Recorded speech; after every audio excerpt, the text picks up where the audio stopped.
नमस्कार दोस्तों, स्वागत है आपका हमारे इस चैनल धूप धुनुची आरती में।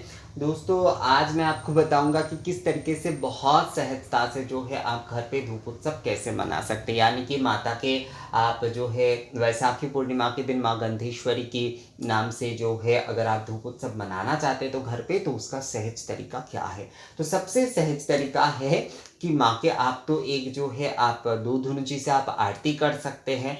ये एक सबसे ज़्यादा सहज तरीका है। और अधिक अगर धूप पात्र आदि का आप व्यवस्था कर पाते, देखिए मेरे पास बहुत से है, तो मैं ये तो नहीं कह सकता कि सभी के पास इतने सारे धूप पात्र आदि होंगे। तो जिनके पास जितने हैं कम से कम दो, इसलिए मैं आप सभी को कहता हूँ कि कम से कम दो धूप पात्र आप रख लीजिए। देखिएगा ये हर पूजा के लिए जो है ये ना बहुत सही होगा। जैसे आप कोई भी पूजा कर रहे हैं तो उसमें कम से कम धूप निवेदन और धूप आरती के लिए अलग अलग धूप पात्र वहाँ पर आप इस्तेमाल कर पाएंगे। और अगर वैसाखी पूर्णिमा के दिन धूप उत्सव आप कर रहे हैं तो वहाँ पर भी ये जो है ये बहुत अच्छा रहेगा। जैसे आप धूप आराधना आरती करते हुए भी जो है धूप उत्सव जो है वो आप कर सकते हैं दोस्तों। साथ में जो है यहाँ पर देखिए मैंने ये जो है ये दो पीतल के रखे हैं धुनुची। तो ऐसे ही आप मिट्टी के भी धूप पात्र, मतलब नए वाले मिट्टी के जो धुनुची मिलते हैं वो वाले आप लेकर आइए और माँ के दोनों तरफ जो है वो आप प्रज्वलन करिए। और उसके बाद जो है जो आपके धुनुची आपके घर पे है पीतल के, उससे जो है आप आरती करिए। पीतल के दो धुनुची है तो उससे आप आरती करिए। पंच दीपक या सप्त दीपक जो है उससे आप आरती करिए, मतलब जो धूप आराधना ही है वो आप करिए। और उसके साथ साथ माँ के भजन आदि करिए। पूरे घर में जो है धूप सुगंध इस दिन अवश्य करिए। पूरे घर में जो है धूप सुगंध अवश्य करिए। और अगर संभव हो सके संध्या कालीन में जैसे कि आप दीपकों से भी अपने घर को सजा सकते हैं, आप रंगोली बना सकते हैं। मतलब माँ के दोनों तरफ जो है आप दो धूप पात्र अवश्य प्रज्वलन करें और माँ के धूप आरती जो है वो आप अवश्य करिए दोस्तों। तो इससे ही आपका धूप उत्सव हो जाता है, अगर आप बहुत सहजता से करना चाहते हैं घर पे जो है। इसके साथ साथ जो है दोस्तों आप रंगोली बना सकते हैं। आप जो है मतलब रंगोली, देखिए रंगोली बनाना या अल्पना देना ये जो है ये कोई भी पूजा या कोई भी उत्सव का जो है ना एक विशेषता होता है हमारे भारतीय कोई भी उत्सव या पूजा के लिए। तो आप जैसे दीपावली आप मनाते हैं बिल्कुल उसी तरीके से ही आप जो है रंगोली बना सकते हैं, आप जो है अल्पना आदि जो है वो बना सकते हैं दोस्तों। और उसके साथ साथ ये जो रिचुअल्स है ये आपको बस फॉलो करना है। वो ये है आपके घर पे आप मान लीजिए आप उस दिन जो है अलग से, देखिए सभी प्रदेशों में तो ये संभव नहीं है कि वो माता गंधेश्वर की पूजा जो है उस दिन करेंगे, पर माँ के आपके घर में कोई भी चित्र है, कोई भी मूर्ति है, माँ के ऐसे 10 भुजा, अष्टभुजा रूप है, चतुर्भुजा रूप है, कोई भी रूप है, माँ अन्नपूर्णा रूप में आपके घर में विराज रहे, माँ जो है काली रूप में आपके घर में विराज रहे, किसी भी रूप में जो है अगर आपके घर में माँ के चित्र है, मूर्ति है, तो वहाँ विग्रह है, वहाँ पर जो है आप ये धूप उत्सव और धूप आरती पालन कर सकते हैं माता गंधेश्वरी की पूजा के रूप में। मतलब माता गंधेश्वरी की पूजा उत्सव के रूप में जो है आप ये पालन कर सकते हैं वैसाखी पूर्णिमा के दिन। तो उसमें बस सहजता से यही विषय करना है कि माँ के जो भी आपके घर पे प्रतिष्ठित है माँ के मूर्ति या विग्रह जो है विग्रह मूर्ति या फिर चित्र जो कुछ भी आपके घर पे है, माँ के दोनों तरफ जो है आप नए वाले, अगर आपके पास पीतल के ज़्यादा धुनुची पात्र है तब तो कोई समस्या ही नहीं है, धूप पात्र अगर है, वरना आप दो नए वाले जो है धूप पात्र खरीद कर जो है वो माँ के दोनों तरफ आप प्रज्वलन करिए। घर पे आप जो है रंगोली बनाइए और उसके साथ साथ जो है ऐसे दोनों धुनुची से जो है आप माँ की आरती करिए। और जैसे धूप आराधना मैंने आप लोगों को बताया है, धूप आराधना आरती कैसे करते हैं उसी प्रकार से जो है आप माँ की आरती करिए। इससे ही जो है आपका धूप उत्सव जो है वो पूर्ण हो जाएगा। देखिए दोस्तों, धूप उत्सव मैं आप लोगों को इसीलिए मनाने कह रहा हूँ क्योंकि दीपोत्सव तो हम मनाते हैं, दीप उत्सव हम मनाते हैं और दीप उत्सव का आज जो है पूरे भारत में ही लोग मनाते हैं। किसी भी तरीके से पहले के समय में कहते थे कि नहीं ये दीप उत्सव जैसे दक्षिण की तरफ या पूरब की तरफ बहुत सारे लोगों को ये भ्रम था कि ये जो है केवल नॉर्थ का फेस्टिवल है या फिर ऐसा कुछ, पर अभी जो है सभी लोग ये मनाते हैं।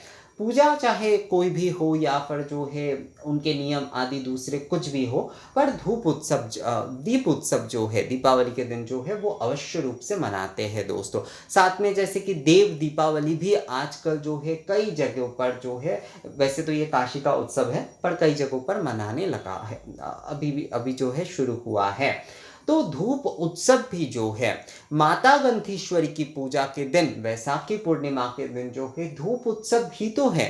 तो हमें धूप उत्सव का भी पालन करना चाहिए। हम चाहे कितने भी संक्षिप्त रूप से जो है पालन करें दोस्तों, पर हमें जो है धूप उत्सव जो है वो पालन करना चाहिए दोस्तों। तो धूप उत्सव में बहुत कुछ आपको करने की आवश्यकता नहीं है। अगर आप मान लीजिए, और सभी के लिए संभव होता भी नहीं है, मैं समझता हूँ कि सभी के लिए हर उत्सव तो मनाना संभव नहीं होता है, पर हम अपनी परंपराओं को अगर बनाकर रखते हैं, अगर उनका हम रक्षण करते हैं तो ये बहुत सही होता है दोस्तों। तो दीप उत्सव के तरह ही जो है धूप उत्सव में जो है आप इस प्रकार से 2 धुनुची पात्र जो है माता के दोनों तरफ जलाइए, प्रज्वलन करिए। दोनों धुनुची पात्र जो है पीतल का अगर नया ले पाते तो बहुत अच्छी बात है, वरना जो है उस दिन के लिए केवल आप मिट्टी के धूप पात्र जो है वो आप ले लीजिए। माँ के दोनों तरफ आप वैसाखी पूर्णिमा के दिन संध्या के समय जो है माँ के दोनों तरफ आप उन्हें प्रज्वलन करिए और धूप आराधना आरती जो है आप करिए दोस्तों। धूप आराधना आरती जो है वो आप करिए, मतलब रंगोली आदि बनाते हुए माँ के दोनों तरफ जो है दोनों धूप पात्र प्रज्वलन करते हुए, दीप आदि भी अगर प्रज्वलन करना चाहते हैं आप तो आप वो करिए। पूरे घर पे धूप सुगंध से जो है सुगंधित करिए और माँ की धूप आराधना आरती करिए। इस प्रकार से ही जो है घर पे ही बहुत सहजता से, बहुत सरलता से जो है हम धूप उत्सव मना सकते हैं। और अपने घर पे जो है इस उत्सव को मनाने के बाद देखिएगा एक बहुत अच्छा सा पॉजिटिविटी होता है। जैसे हम दीप के जो रोशनी होते हैं वो हमारे नकारात्मकता को जैसे नाश करते हैं दोस्तों, हमारे मन में कोई भी अंधेरा होता है, कोई भी विषय होता है, वैसे ये धूप उत्सव मनाने के बाद भी देखिएगा एक पॉजिटिविटी जो है ना पूरे घर में जो है फैलता है दोस्तों। तो इसलिए धूप उत्सव जो है मनाना चाहिए। असल में क्या है दोस्तों, हर किसी के लिए तो ये जो शास्त्र आदि या फिर जो है बहुत से पूजा पद्धति आदि ये सब कुछ समझना संभव नहीं है और करना भी संभव नहीं है।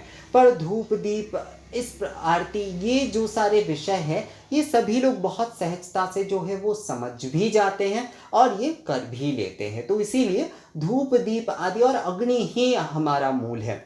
अग्नि और वायु ही जो है हमारे पूजा के मूल विषय है, अगर देखा जाए तत्व के हिसाब से जो है दोस्तों। तो इसलिए धूप दीप आदि और धूप दीप आरती आदि से जो है सभी लोग कर सकते हैं। तो इसलिए धूप दीप आदि के कोई भी उत्सव हो हमारे संस्कृति को जो है वो समृद्ध करता है और हमारे आने वाले पीढ़ी के लिए भी जो है हम अपनी संस्कृति का अगर रक्षण करते हैं इस प्रकार से तो ये बहुत ही अच्छा होता है। तो इसीलिए धूप उत्सव जो है आप अगर मना पाते हैं दोस्तों वैसाखी पूर्णिमा के दिन माता गंधेश्वरी की आरती के रूप में, तो वो बहुत ही जो है वो अच्छा है। तो गंधेश्वरी पूजा की ये धूप उत्सव के विषय में ये वीडियो जो है वो आप लोगों को कैसा लगा, घर पे सहजता से कैसे मना पाएंगे, मैंने वो आप लोगों को बताया। देखिए आपको अलग से माँ की उस दिन अगर आप पूजा नहीं भी कर रहे हैं तो कोई समस्या उसमें नहीं है। अलग से आपको कोई मूर्ति या अलग से आपको कोई चित्र रखने की आवश्यकता नहीं। आपके घर में जो भी है, अगर आपके घर में मान लीजिए राधा कृष्ण जी विराजते हैं, लक्ष्मी नारायण विराजते हैं केवल, तो उनके सामने भी धूप उत्सव मना सकते हैं। उनके सामने भी आप जो है धूप उत्सव मना सकते हैं, आरती कर सकते हैं दोस्तों। तो धूप उत्सव जो है वो मनाइए, वो शुरू कीजिए मनाना। मैं बस इतना आप लोगों से अनुरोध कर रहा हूँ। तो कौन कौन जो है माँ के नाम पर धूप उत्सव इस बार मना रहे हैं या अपने घर पे विराजित प्रिय देवता के सामने धूप उत्सव मना रहे हैं, मुझे जो है कमेंट्स करके ज़रूर बताइएगा। मिलते हैं आपसे अगले वीडियो में, तब तक के लिए नमस्कार।